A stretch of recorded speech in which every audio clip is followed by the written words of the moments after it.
podcast. This is a not great parent over here next to me, Nathan Martin. Hello. And I am also a not great parent, Molly Parks. That is true. Yes. That is But true. that's okay. That is okay. I know everybody thinks they want to be a great parent, and in some ways, the word great we do want, but in the context of what we talk about here is we want to be good parents, and we want to be not great parents, because great parents are seeking the greatness that's defined by the world. That's right. Busyness, success, things like that. And we want to be parents who are seeking the goodness that God has to offer. Yeah. Just listening to you say that, Molly, all I thought was, we're in this series right now called Parenting Makes Me Crazy. I think doing that intro makes you crazy. Sometimes, because I mix up the words all the time, and I'm like, great, good, goodness, not great. But I do think it's important, and maybe you as a listener, if you're a longtime listener or a longtime viewer, you could probably say it too. Yeah, or you get like, are they going to do this at the beginning of every episode? We are, because it's confusing otherwise. Yes, well, and I think it is really important. We did that whole series on confessions. Yes, which was really fun. Yes, if you have not listened to any of those episodes, go back. Yes. There are quite a few, and we'll still take confessions if you want to send them in to us. Yes, I think it is so important that we regularly confess on this podcast, and people who are listening can hear it as an affirmation of stop trying to pursue the greatness of the world. Stop trying to make your kid the most successful, the happiest they can be, with the most experiences and all that kind of stuff. Right. And really just center down into the goodness of God. Right. Because within the goodness of God is still experiences and happiness. Sure. And, well, things that are even deeper, right? Right. And fulfillment in ways that we would not get otherwise. But, I think sometimes we think, if I don't go after this great thing, or my kid doesn't go to the best college or whatever, that their life isn't fulfilling or good, or right. If they didn't have this one particular experience, then I didn't offer my child any experiences. And that is not true. And so we say these things a lot, but I think like we do in church, some days, we write that phrase, no matter what you think about God, he can't stop thinking about you. And we say it, and it's really directed to people who maybe aren't believers or people who are here for the first time. But I honestly think it is so important for me as a believer to hear that every Sunday as this confession of, no matter how my week was, maybe I'm upset with God. Maybe I'm disappointed about what God did or didn't do. It is important for me to remember, no matter what I think about God, he cannot stop thinking about me. God is only good to me. And it's important because some weeks that don't feel like it's true. Right. And some weeks, I'll be honest, I sit there and I hear, he can't stop thinking about me because I did all these horrible things this week. Sure. But in that same thought process, I go, but he's here. And he can't stop thinking about me because he wants good for me. That's right. And having these abilities, this is really what the church, I believe, and especially in our gatherings, which in some way these podcasts kind of fit under the same thing, in our communication with one another, there are these phrases. We as a church tend to not be as kind of liturgical in that we have these phrases. Liturgical, that's too big of a word for me. Okay, just set in our rhythms of the things we say. There are churches. We don't have structured things that we say on repeat. Yes, right. Peace be to you, and all these kind of things, or God is good all the time, and all the time God is good, right? We tend to not have those, but there is a beneficial to these phrases that we just repeat to one another, right? Every morning I write in our online prayer time on Facebook. People often ask me, "What are you writing in that little notebook?" You have that little notebook. Yeah. What are you writing in that little notebook? I am writing down all the things I don't like about the people who are on Facebook. I'm writing down all of your sins. I'm just... So-and-so said get this, them, God. did this. Get this person. Get them. Stop it. No. You are not. No, what I'm doing is I'm journaling. But at the end of every time of my journal, I've done this now for 4 or 5 years. Every time I end it because I realized at one point, and I think it's John Ortberg who pointed it out on a podcast I was listening to. He said, it's important. Most of us don't ever say the words, I love you to Jesus. We might say thank you to God. We might tell God how much we love him. We don't ever just very personally say, I love you. So every day I end it by saying, I love you, like I would when I write letters to my wife and such. I always say, I love you, right? And then I end it by saying, Jesus is king, I am not. Because I have to remember that every day. And there's some days, it doesn't mean anything. I write it down because that's what I write at the end of things. But there are some days when I'm really struggling, and maybe I'm struggling with my mental health, right? Maybe I'm really stressed, maybe I'm really anxious, and I need to write down, Jesus is king, I'm not, which means I'm not in control, and I can trust that my king is. Or there's someone where I'm really bitter at somebody, right? Or I've had a really lustful thought, or I've had a really greedy kind of thought, and I need to remember I have no right to do those things because Jesus is king, and I'm me. not. And I think these things. So this has been the longest intro I think we've done, but I think it's about why we do intros. Yes, we do intros so that we can talk longer to you guys. But I do think. No, I think the idea of sometimes we just do the things, right? Whatever it is, you're just so that we can stay on track. So that's part of our rhythm. So that, and maybe we're not 100% all in on it in that moment. That's right. But it always points us back to what is good, what is true, and what is right, even if we're not feeling it in that moment. And I think that's important, especially when we talk about what we're talking about today. We're in this series, Parenting Makes Me Crazy. Parenting. We could have named the podcast that. The podcast, the not great. What would our intro be then? That's right. That's right. What would end up having? I was listening. I QC these quality check. Well, yes. Quality check these podcasts because I'm usually the one that's editing them, and so I'm just trying to make sure I didn't miss anything or whatever. And so I was listening to it in the car the other day, and my daughters are like, "Oh, the not great, terrible, horrible parents podcast again." So maybe we should call it the Parenting Makes Me Crazy podcast. But we've been talking not great podcast. Yes, we've been talking about mental health just in general. Yes, but it really kind of came about because we know lots of people are concerned about it. But we got a book. Yep, we went to a conference for family ministry stuff, and there was some new information presented in a book called "What Parents Aren't Telling Us." Yes, or "What Parents Wish We Would Know," or something along those lines. We'll put a link to it in the show notes. But it was basically a book created in a survey sort of form. Right. So they had surveyed Christian parents and they had surveyed non-Christian parents and asked a plethora of types of questions. And it came back that mental health, our children's mental health, was one of the highest concerns for both Christian and non-Christian parents. And the number wasn't that different in terms of, it was a little bit different, but they basically are right in line with one another. Right. And there was some really interesting information in there. And then there were some quotes in there that I thought were pretty interesting too. So there was not just the statistical information, but there was also people's stories, what they were saying about their... Which is your favorite Which part. is my favorite, because then it comes to life for me. That's right. No, I just see it in a different way. They have faces now, and I just know the whole thing. It's like, I know them. Yes, exactly. Yes. So that's how it is to go on a road trip with Molly. We're like, hey, look, we've only got 20 miles left of gas. And she's like, don't tell me the number. Don't tell me the number. What's going to happen if we run out of gas? Yeah, what are we going to do? Who are we going to meet? That's right. And what person what will that murder on the side of the road do to us? And I'm fully 100% becoming my mother. Just so you know. Just so you know, this is exactly my mom. Yes. So your mom, I don't know if she listens to this podcast, but your mom was here on Sunday. I know. And she came over to me and she was telling me that she enjoyed the service. And I said, thank you for being here. And she thanked me for being here. Oh, she did. Like you wouldn't have been here that week. Well, she told me that I think she was trying to say how much she appreciates. She does like your me being here. And I think she's the only person who's ever thanked me for being here. That's great. That sounds like my mom. So yes, your mom, very kind person. She did really. When I saw her on Sunday, I thought she's going to say something nice to me after the service. She is going to say something nice. And then if you stood around and talked to her longer, she'd ask you about 42 questions about yourself. Because we call her Barbara Walters. Well, I'll just tell you this. There are not many people who like talking about themselves nor any other topic more than me. So there you go. You guys are a perfect duo. There we go. We'll have her on a podcast episode one week. Yes. I'll come out and she can come in and ask you all these questions. There we go. So anyway, one of the quotes about from the book. One of the quotes from the book was about parents' mental health, and they were also asking the parents what they wish their parents would have known as parents. And so they were saying, and this was over all the topics. It wasn't just about the mental health topic. It was, what do you wish your parents would have known as a parent so that it would help you? And there are quote after quote within this saying, I wish my parents would have had an avenue to handle their mental health.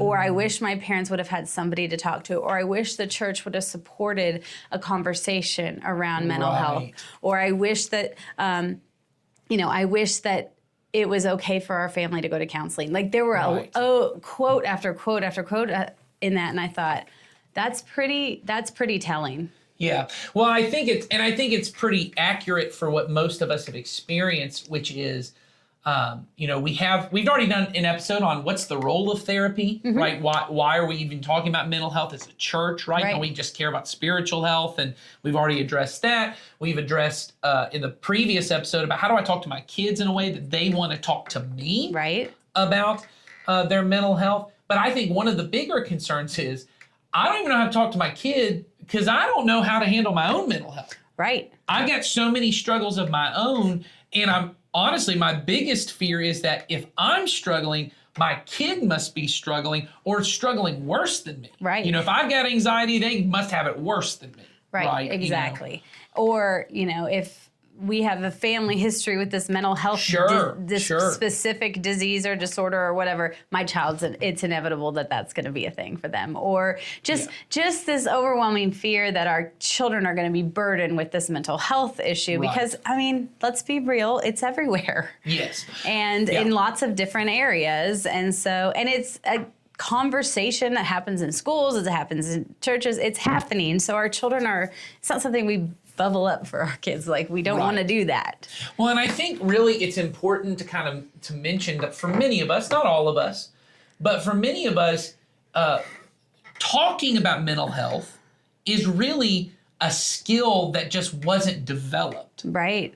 So you're talking about, I wish my parents knew how to do this, because if they could have prepared me for it and helped me understand how to deal with my mental health, then I would be better prepared to help my kids deal with it. Right. You know what I mean? And it really, just like when anything. you see groups of people in the past, always the joke is, one of my kids said something about like, when would you want to live if you could live any other time, or something like that. And I said, I don't know, sometime after they invented toothbrushes. I agree, a deodorant, toothbrush. And I kind of like where we live now because, and this, when dental health, right? Mental health, dental health, it rhymes. Well, this is now going to be a dental health podcast. Right, but that's a skill that had to be developed, because even once they give you a toothbrush, you did not have the skills and the time and the rhythms of life put into brush my teeth. Some people still don't. That's right, and you got to develop those skills. And the kids got it a little better than the parents did, and then those kids were able to pass it on better. And I think it's very similar around our conversations with mental health. There are entire generations of people that just, their way of dealing with mental health has been different because it just wasn't talked about as much, right? And, we've talked about, even within the church, there are a lot of people who are like, no, that's not a Jesus issue. You shouldn't even be talking about that, right? You don't need therapy. You don't need to talk about that. You should just trust Jesus and deal with it. And so there are entire generations that it's not that they didn't or did struggle with mental health. It's just it wasn't a conversation. Right. And now, sometimes people who are parents now feel like, well, no one really equipped me for this. And now I've got to figure out how to talk to my kids. And that's the fear is, I want to foster healthy dialogue with my kids. I might, though, be better off just kind of pawning that off on someone else. Who can talk about it. Because I feel like I can't. So that's really, I think, what we're trying to figure out here is, how do I deal with my own mental health struggles or learn how to talk about it myself so I could even talk to them about it. Yeah, and we're not even talking about people who maybe have, like, clinical mental health story. Oh, sure, some kind of chemical. I can say for me, like, I have sometimes a hard time identifying and articulating what emotion I'm feeling. Oh, absolutely. So if I don't do that, and I don't teach my child how to do that, then I can't expect that I say to Henry, what are you feeling right now? And he's going to be able to identify what that is. I told Molly right before we started filming, I think today I had the first panic attack I've ever had in my life. As far as I can tell, my wife's had a couple, and she identified for me. She goes, I think this is what's happening. And then asked me a bunch of questions. She goes, yeah, that's what it feels like for me. We've just had a difficult week, really, of parenting, and emotions were all kind of up here, and chaos was all kind of up here, and it's just one of those periods of time where I didn't really have a break. I didn't really have much of a time, my normal kind of routine of dealing with it. I had home stress, I had some work stress going on. It was all compounding. I ended up at our gym after a difficult morning with my children. There. Yeah, just getting to the gym. And I sit down, I told my wife, I said, I can't even think straight. I'm barely seeing straight. I don't want to go sit down on a piece of equipment. I just need to sit down. And I said, I feel like I'm having a stroke. And she said, what's the matter? I said, my heart is pounding out of my chest. My neck is all tight and backed up. She goes, I think you're having a panic attack. And so luckily, we had a parenting ministry event. Oh, yes. Where Jason had talked about. Those were great tools. Yeah, some tools around it. And one of them, I'll just say the one that was helpful to me, at least in this, was the 4 or 5 thing. You count down from 5, so I think it's 5 things you can hear. This is at least what I did, whether it's what it is. Yeah. So 5 things you can hear, right? 4 things I could feel, or some maybe it was reversed, but that's what I did. 5 I can hear. Different senses. 4 I can feel, right? 3 things I can smell. See. 3 things I can see, 2 things I can smell, 1 Just thing I can something to make sure. I'm trying to get focused, getting my body Clarity. and my mind focused on the same thing.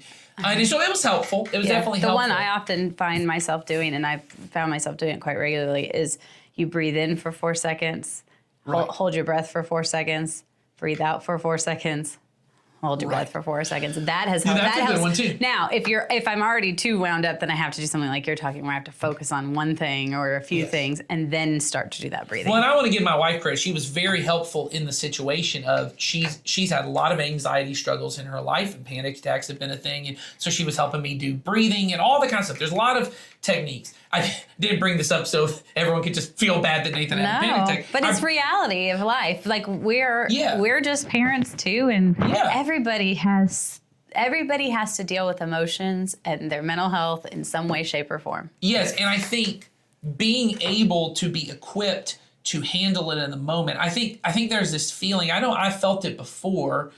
And honestly, I think with my wife and then also with my children and all of the just caring for other people, understanding more, they're really, the idea that we've often had around mental health, if you're a Christian, is if I'm close enough to Jesus, I won't have a problem. I'm not going to have a problem with any of these things. I think I felt that before at some point in my life, but I think the important part and the way I've been saying it lately, and you and I were talking about this the other day, is health is not about whether or not you ever get sick.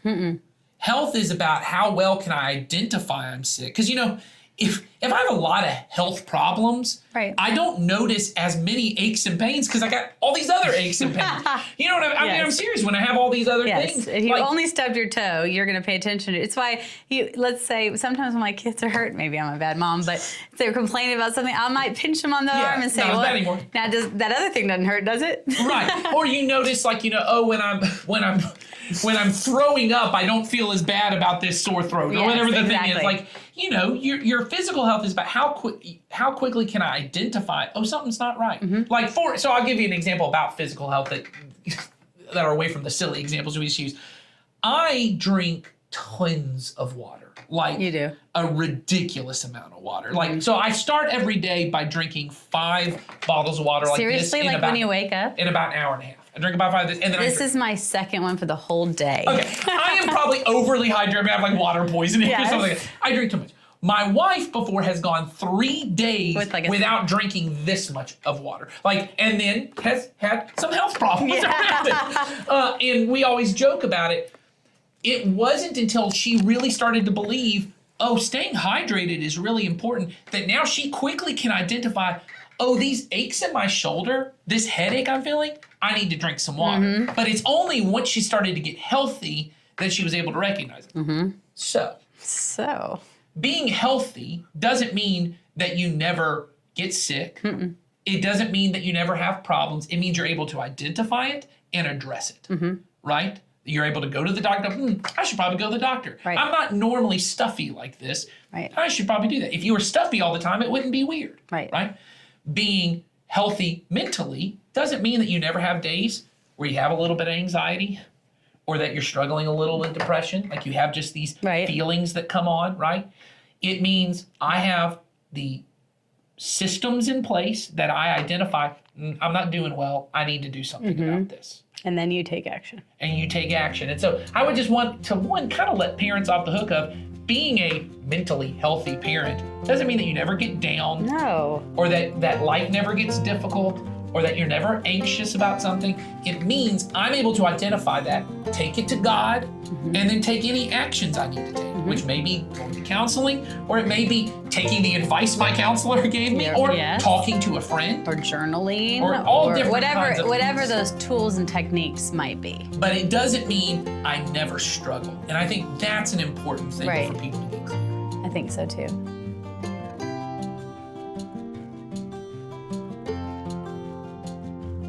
So as a parent, I know we often take a look at our kids' mental health and we think, all right, time to deal with it. Time to take care of their issue. I'm here to fix you. I'm the parent. It's my responsibility to fix you. It's my responsibility to make which that's what the greatness of the world tells us. Yeah, I hadn't thought about that. We have a little board that we write down all the things that we're going to want to talk about. And then we don't talk about them. We don't talk about it. And we might talk about a third of them. Our boards end up often looking like those crazy conspiracy theory boards where like everything's connected by string and we're like... They're really just because we both have such ADHD that we could go into a whole different podcast that we never intended to do, but the board helps us stay somewhat on track. Yes, praise be to the board. Yes. So we need to talk about this, which I didn't think about before. Do we need to pause and rewrite the board? No, I'm okay. Okay. You're right about when you say that we feel this responsibility for fixing our kids. And we often use this language in our discipleship program, especially around when we're trying to be a light to people, we're trying to be an influence, is often we get mixed up on responsibility to the people in our lives. I'm called to be responsible to people. And what that means is I'm responsible by God to love people, to serve people, to help people, to be compassionate to people, to listen to people, all those kind of things. I have a responsibility to you, right? But I am not responsible for you. Yes, and I think that is something to definitely remember, and it is something that feels very muddy as a parent, because when our kids are young, we obviously have some responsibility in our minds for them. Yes. And it is hard as a parent to let that, to recognize that there's children are entrusted to us. Yes. And that we are really responsible to them as well. Yeah, I am And responsible to to my kids, but I'm not responsible for my kids. And here's the difference, if you know, and this is a good way to help it. Responsible for is it's my job to fix everything for you and maybe even fix you, right? If there is a problem that you are capable of solving, it is not my responsibility for you to fix it for you. Okay. So, and we've talked about this before. I don't know if we've done this on this podcast, but I know we've done it in our parent seminars about helicopter parenting, which is all responsibility. And there was a lawnmower parenting. Were you there for that one? I was there at that one. That was a great one. That was a good one. Oh. But the responsibility for fixing things for my kid. So my kid should be able, if my kid has the ability to go and speak to their teacher about their grades, they are responsible for doing that. I am not responsible for fixing that situation for them, right? I'm also not responsible for protecting them, which is tough for a lot of parents, if in particular, if they are capable of protecting themselves, all right? So when you have a child, right, and what I mean by this is, if my job, and this is the way we often see it is, and I'll talk about teenagers, right? Let's not talk about little kids. If your kid's standing in the street, you should go get your kid. Get them. Right. If you got a 3-year-old in the street, go get them. If they're about to touch up. About when they're getting older. I'm talking about often what we mean by protecting is I want to protect your feelings. I want to protect you from information. I want to protect you from getting hurt by somebody else. I want to protect you from doing poorly. I want to protect you from not succeeding. Right. All those things. All these different kind of things. I'm trying to protect you from something that you should be able to protect yourself from, right? I can't spend all my time protecting you. And so often when it comes to mental health, we spend a lot of time trying to protect them from information because I don't know how they'll deal with that information. Right. I don't know how they'll deal with it. Or I'm trying to fix situations so they never have to be anxious about it. Right. Or they never have to feel sad about it. Or they never have to do this.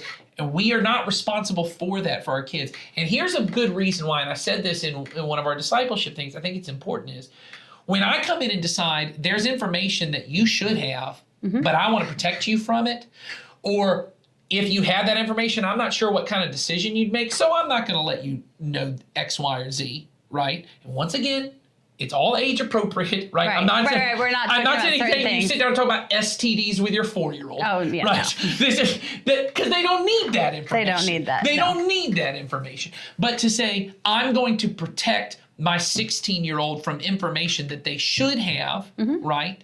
And I'll just say this: often the way I see this with parents is there's something about your past Oh, absolutely. or something about the family past, right? And I go, I don't know how they're going to feel when they find out that I was divorced before I got married Right. to their parent, right? Or like I- my mom did. I don't know how she's going to feel that she has a random brother somewhere. Okay. And Okay. that's true. I mean, she didn't. And it's not something I'm upset about. It's not No, I whatever. get But it, my but- dad was married previously. And so I never knew that I have a half sibling that I don't have a relationship with. And that's okay. He doesn't have a relationship with my dad either, but he's there. Yes. You know, he exists. But I'm trying to protect them and from when I that said, why do information. I not know this? And I'm 18 years old and I'm standing here, my mom said, well, I didn't want it to upset you Yes. before.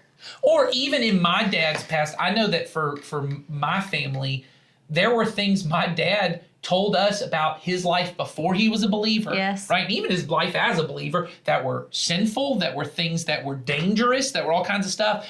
And honestly, he told us that. And I know a lot of parents go, oh, I don't want to know let my kids know I did that. Right. Or that happened, or that X, Y, and Z.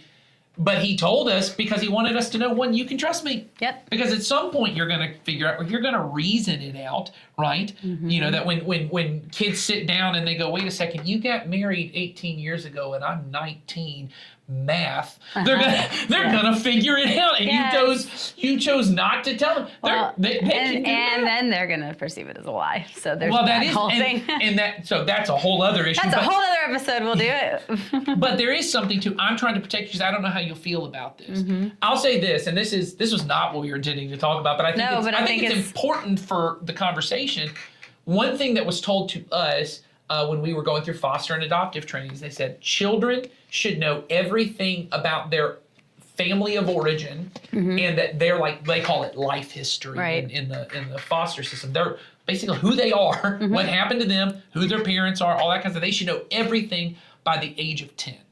If you have waited till 10, you have waited too long. Yep. And they said age appropriate, right? Because there may be things in many cases for many children in their family that are pretty tough, and that they could not comprehend what certain terms and ideas mean. They should understand in a conceptual way by the time they're 10, so that they can grow up knowing, one, I can trust these people, and they don't have a ton of questions about themselves. And so this is why I always say to parents is, when you are protecting them from, I don't want them to know that this bad thing happened, or I don't want them to know about this part of who I am, or their family history, or any of that. You are now taking responsibility for protecting them from something that they should know. Right. Right. And you then, if you choose to say, I'm going to not protect you from this, you then get to be responsible to them to help, because helping is a responsibility. Helping is Let me help you process this. But when you wait until they're 16 and they find out, or honestly 13, you wait till they're 12, 13, and they find out something and they think you hid it from them, Ugh. you now don't have the right, in their mind, you don't have the right to help them. You're no longer, you have most likely built up a wall to help them. So I think this is a big part, is often our own anxiety, our own maybe even depression around things, our own stress, mental health, just stress around our kids, is we're taking too much responsibility for them, right? Especially in those teenage years, right? I have a responsibility as a parent to guide you, to influence you in those teenage years, but I'm not responsible for making all your decisions. Yes. And I think that's super important to understand. But I think as a parent, and I'm thinking back to one of my parents again, who had some of their own things that they didn't deal with, so then they tried to protect me from things, or it would crop up in the way in which we interacted. Yes. It's so important as a parent that we deal with our own mental Yes. health first, because we were talking about it related to an airplane. When you're on an airplane, they tell you put your own oxygen mask on first before you Yes. help the other person. And I think as parents, we have got to just take a look at our own mental health, mental state, whatever that may be, and really address it, because if we don't, we will just pass on Yes. that inability to process things or that inability to handle mental health things in a healthy way. Absolutely. And I think, it's not easy. I don't like to do it. Yes. I mean, I don't like to, like I said, it's hard for me to identify an emotion before I even sit down and do something. And it's not always fun, but it's so important to do it. Well, and you are responsible for your own health and your own emotions and your own mental health. You are responsible you're not responsible for their health or their emotional and mental health. You're responsible to help them with it, but you are not responsible for how they feel, how they do stuff. But you are responsible to handle your own. Mm-hmm. And so often what happens is I'm worried, and I know all we've talked about is protecting of information. There's other things. I'm worried that my kid is really struggling in school. Right. And what I mean is not with their school. Something between them and a friend. Them and their friend. I don't see them hang out with that person anymore. And anytime that name gets brought up, they seem upset or they seem whatever. And I'm worried something has happened, and it makes me feel a certain way that they are struggling. Right. And so when I come into it with all of my anxieties about what that means, right, or my own feelings about it, I'm now complicating their feelings when what I want to do is come in and help them and guide them. I'm also trying, and I see this with a lot of parents, I'm almost asking them to help me process my emotions. Yes. Hey, will you help me? Because I'm really worried you're upset, and it makes me so upset. I hear parents say this a lot. Do you know how it makes me feel when you... X, Y, or Z. Well, I'm not responsible for you, Mom. Right. Here's what I'll tell you. Teenagers do understand they ain't responsible for you. Yeah. I ain't responsible for your feelings, Mom. Our kids are not responsible for our feelings. And so I'm the one who has to deal with, okay, parents are great at worst case scenario. Jason calls it a catastrophizing. Catastrophizing, yes. Right? I catastrophize this thing. Okay, they're hanging. They used to have this best friend, and I don't see them hang out anymore. I bet they got stabbed in the back. Now they hate them. Now they're fighting it. And now they're depressed. And now they're going to start having suicidal thoughts. And you take it to this. And then you come into a conversation where you don't know what's going on, starting with, if this conversation don't go well, this is going to be the worst thing that can ever happen. And they're like, what are you talking about? I just haven't talked to that person in 2 weeks. Yeah. But you've ramped yourself up. And brought in all your own stuff. Yes. And so... as we're saying, you are responsible for your own mental health, your own emotional. So when we say it is, you have to regulate yourself. And I know Jason talked about that in talking to our kids about it. Right. But I also think just in your own personal life, you have to, if healthy is not determined by I never get anxious, but it's about, can I identify when I'm anxious, and do I know the proper steps to deal with it? In a physical health, do I know when I have a sinus infection? Can I tell? And do I know what I need to take in order to deal with that sinus infection? And if I don't, do I know what resource I need to? Do I know the take care clinic? Go to the next. Do I know what to do, or am I going to stand here and be stuck? Yes. So one important thing for me, and I think, Molly, maybe we share a little bit for ourselves in how do we go about trying to regulate this for ourselves. I have a time every morning where on good mornings, not mornings like today, where I try to regularly, every day, sit in the quiet with God, right? And I have prayer with God, and I try to process, what am I feeling right now? Or what did I feel yesterday? Or if there's something that's going on. So today there was a situation, this was before anything even really started with my family kind of getting out of the house. Just this morning, there was something I was feeling insecure about. And I was kind of starting to think bitter and judgmental thoughts about another person who was making me feel insecure. But in the moment, the thoughts that go in my head is, this person's coming after me. They're trying to ruin things for me. They're trying to make things bad. And, all the thoughts that you think that are down the line. But because for years, that would have gone on for a month. I would have felt that way. Yes, and my thoughts and feelings about that person would have become something that wasn't accurate to real life. I've built it up in my head. But for the last 5 years or so, I've had this. And in my mental and emotional health, I recognized that doesn't feel right. That doesn't, and the way I do it is I go, that doesn't feel like the fruit of the Spirit. That doesn't feel like peace and joy and patience. Something's off. Yeah. And so I kind of sat with God and I said, hey, this is what I'm feeling. What do I need to deal with it? Now, it does take some time because as today, I don't know that I fully had dealt with it, right? Because then later today I have the stress from work, I have the stress, and then I think this was all in the mix of all of that, right? And it causes stuff. But I have this time set aside every day. Can I recognize what it is so I know when I'm healthy and not? And then I have people in my life that at least once a week, but often throughout the week, I sat with a friend last night and kind of talked about this is what's going on, and this is how I'm feeling about it, and was able to get a little bit of encouragement and deal with these kind of things. So I think having time alone to process your feelings, but then also having time with other people. Yeah, I think it's really to important. process that. And when I say alone, I mean alone with God. Yes. Right.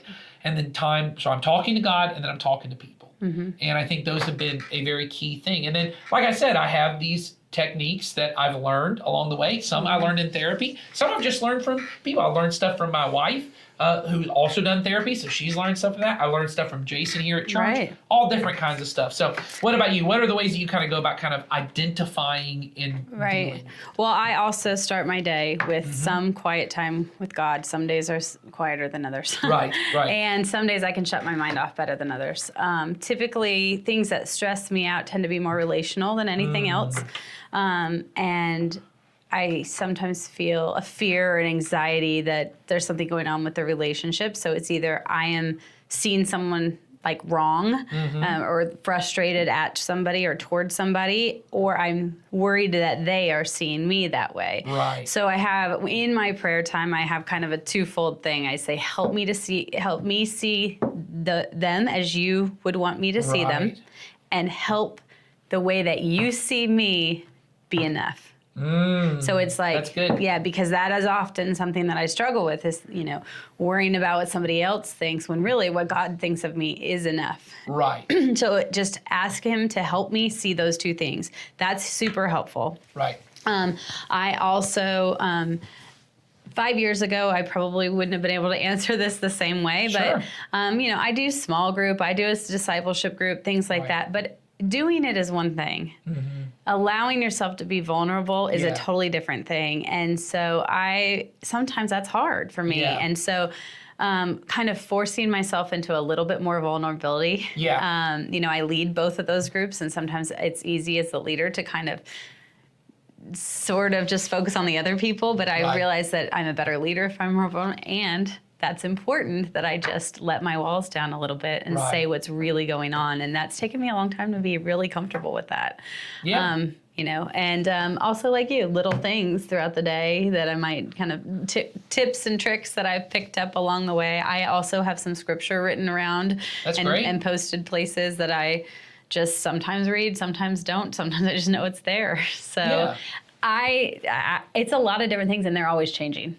Well, and I think so here's the important part that I want to take from what we're talking about. I think when you talk about regulating yourself, and maybe you've heard this and you're like, I don't even know what that means. I think those are really the two key steps, and there may be sub-steps then under them. Oh, yeah. Right. But the two key steps are I got to identify what it is that I'm feeling. And I think that's honestly a daily thing. And some days you may go, I'm not really feeling much anything. I'm just feeling fine. Like I'm feeling happy. I'm feeling grateful. I'm feeling content. But there may be some days you go, I feel a little bitter, or I feel a little disappointed, or I'm feeling a little misunderstood. There's all different. We've talked about the emotions wheel. Maybe that's helpful for you to go through the emotions wheel. So identify what it is, and then take the appropriate step that's afterwards, which in my experience has almost always involved another person. And that's the vulnerability part. Yes. It may just be, I'm going to tell my spouse this is how I'm feeling. Yeah. Or I'm going to tell a close friend. Or I'm going to tell my small group. Or it may Or be, if I want to shut down and not talk to anybody, I'm just going to show up for something and be there and, and say it to one person. Like, it was hard for me to get here today, but I'm showing up. Or it may be, I don't even have the skills at this point to identify. I don't know what the sub-steps are. I don't even know how to identify. I sit with my thoughts and I go, I don't know what I feel. I feel nothing, right? Which you don't really feel nothing, but I get you can't identify it, right? Or you have identified it, but you don't know what to do to deal with it. Right. A couple years ago, I was not I didn't even know what I was feeling, but I could see it in my behavior that there was something going on and I could not get to the bottom of it. So I went to counseling for a while to kind of work through that and dig in and say, okay, why are you having these explosive reactions to things that really aren't that big of a deal, but they are because I hadn't dealt with a whole bunch of other things. And I think therapy is a really good tool to help you get the skills you need to identify and address it, right? And so you may not have those things. And so if you don't, contact us at the church. help@community-christian.net. Email it, say, hey, I need to talk to somebody. And maybe you just need to come up and sit with one of our pastors and talk. Or maybe you need to sit and talk with Jason, I don't think we said on this episode, but Jason's one of our pastors on church who's going back to school to become a licensed counselor. And he has maybe more skills for some of the kind of clinical stuff that people need help with. Or maybe you need to talk to him, or maybe we can recommend a therapist. If that seems not good, we will have plenty of recommendations. And maybe that's what you need. Or maybe you need to get in a small group and you just need to talk to some people. You need to we have, for you moms out there, we have a MOPS group, which is a mother's group that meets on Wednesdays at 10, I believe. Yeah, maybe you just need some friends or some people around you to talk to. And to feel part of a community of people that, you have someone within that you feel like, you know what, I can let them in on what's going on. And they can maybe help you identify, hey, you need more help or you need this. But I think the important part is, as I'm trying to help my kids deal with it well, and you don't have to get it perfect before you talk to your kids. You just got to get that oxygen mask on and start taking breaths. Yes. You got to do just something. So begin to identify, where am I at? What steps do I need to take? Do I need help with that? Do I need someone to step in? And I think ultimately that's where we want to get with all of this is I want to be able to kind of regulate myself before I step in and try to help my child with what they've got going on. That's right. I can't fix it for them. I can't protect them from the troubles of this life, but I can maybe help them learn how to deal with friction and chaos and trouble that is inevitable in a way that they can still honor God. Because the best thing I ever heard about the role of therapy in the life of the Christian was I heard someone say, therapy helped me identify what I should be praying about. And I thought that's a really good way of saying it. And obviously, that's reductive. I get that there's other things that therapy does. But I think in the role of a Christian, and that has been true for me, it helped me identify where my insecurities are, where my negative self-talk is. Some things you talked about is I have these thoughts in my head, and it's about replacing those negative thoughts with these godly thoughts, right? But all of that came about because I was in therapy. I was able to identify, that is what I'm feeling. It was the identification part for me. And then I was able to sit with God and go, God, and this is true for me, but maybe you need to be in your Bible more because you don't know it. I already knew the truth of God. Yeah. I just didn't know what part of the truth of God I needed to be focused on for myself. Right. And so that may be what therapy does for you, or maybe just sitting with one of our pastors, or maybe just sitting with a friend, you can identify, this is what I'm feeling, and this is what I need to talk to God about. This is probably what I should do to deal with those thoughts.